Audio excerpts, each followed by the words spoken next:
Hello guys, nandito naman tayo sa FG Auto Works. Matatagpuan sa Cebu. Yan po mga ka-ventures ang kanilang unit. Yan, magaganda. Yan, off-road type yan po. Yan na, kulay green naman. Ayan po, dito po tayo ngayon sa shop ng FG Auto Works. At ito naman yung bagong i-release nila, kulay purple. Ayan, DA 17P.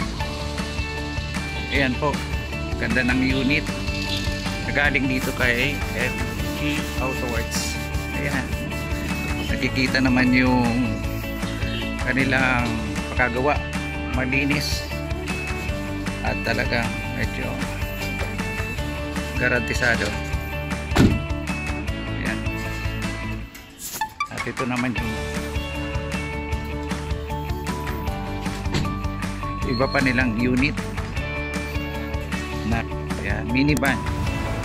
Ito lang yan matatagpuan sa Cebu ng mga gandang klaseng minivan. Yan, from Suzuki.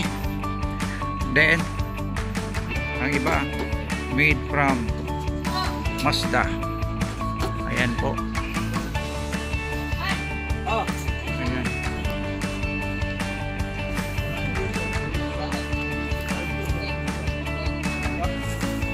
Ito naman yung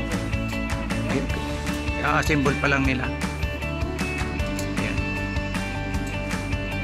Galing Japan, surplus na galing Japan, binubuo dito sa Pilipinas at ibinibenta. Yan, galing Japan. Yan ang mga matitipid na pagdating sa fuel. Ito ang pinaka matipid, 1.0.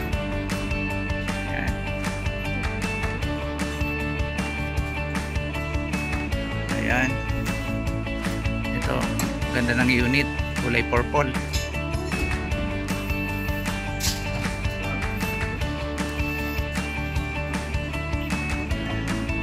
Tapos meron naman silang magandang Raptor version ng minivan. Ayan, nakikita naman yung unahan. Tapos medyo mataas na kapag off-road yung gulong. Ayan, ganda ng forma. Ginagawa nila lang ang conversion ng multi-cab. Ito, pinipinturahan nila dito, minamasilya. Ayan, conversion area. Nandyan po, conversion area, kanilang shop. Dito naman yung painting area. Ayan, dito. Ayan, kulay black. Kumbaga may kanya-kanya silang trabaho, minamasilya. Katapos masilyahin, ayan, pinipinturahan na agad. Ayan, ganyan. Tapos yung may mga, ayan, minamasilya. Ayan po. Ayan, pati yung may mga tama, minamasilya na, pinapantay yung mga bumper na may mga tama. Kasi pag galing Japan, hindi maiwasan talaga na may mga UP ang iba. Mga surplus lang po yan. Pag dito sa Pilipinas, kino-convert nila, pinapaganda. Yan talaga ang Pinoy. Ano, yung tapo ng ibang bansa, pinapaganda ng Pinoy. Diba? Ayan po, ganito ang pagtrabaho nila. Yan, dito lang po yan sa FG Auto Works. Dito matatagpuan sa Sunrise, Pardo, Cebu. May quality po ang trabaho nila, maganda at malinis. Makikita naman sa kanilang unit.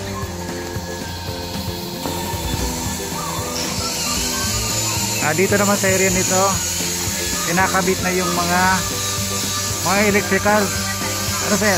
Kinakabit na yung mga electrical, yung mga parte. Mga parts. Yan, dito na. Dito makikita naman. Dito, conversion from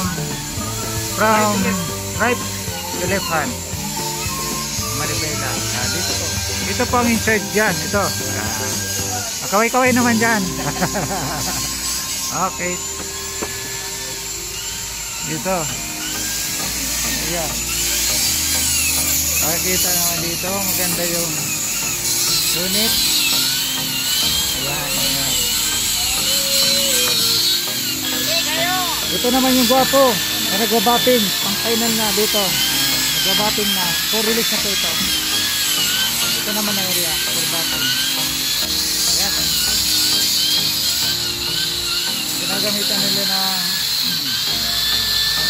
handrill na may pang-bating. Ayan. Ayan po yung unit. Madali na matapos. Malinis. Saka naka VIP seat yung unahan. Tapos yung ceiling naka VIP. Ito naman yung ganda ng napakagawa, malinis. Nakita naman malinis. Ayan po. Ayan. Ito na po yung for release and for ibabiyahe na po ito papuntang Bicol, Albay. Ayan. Kaya nilalagyan ng tint, yung medium tint para malinaw. Yung windshield hindi masyado madilim, lalong-lalo pagka gabi. Kung black tint ang ilalagay, yung madilim, medyo yung magipit na medium lang ang linagay para malinaw. Saka makikita naman dito yung loob. Ayan, linis, ang ganda. Ayan po, ganyan ang kagandang quality. Tapos pinakabitan din ng ito para maganda tingnan. Ayan, pwede magsalamin dito. Pwede ano ito.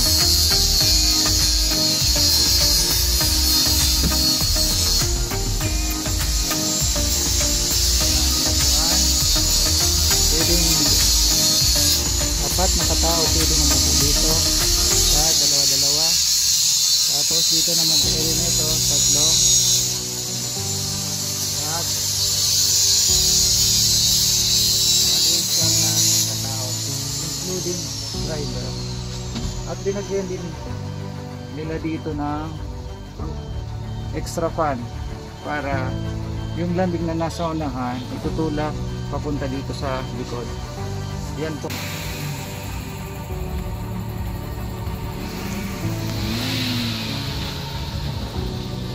Salamin sa unahan.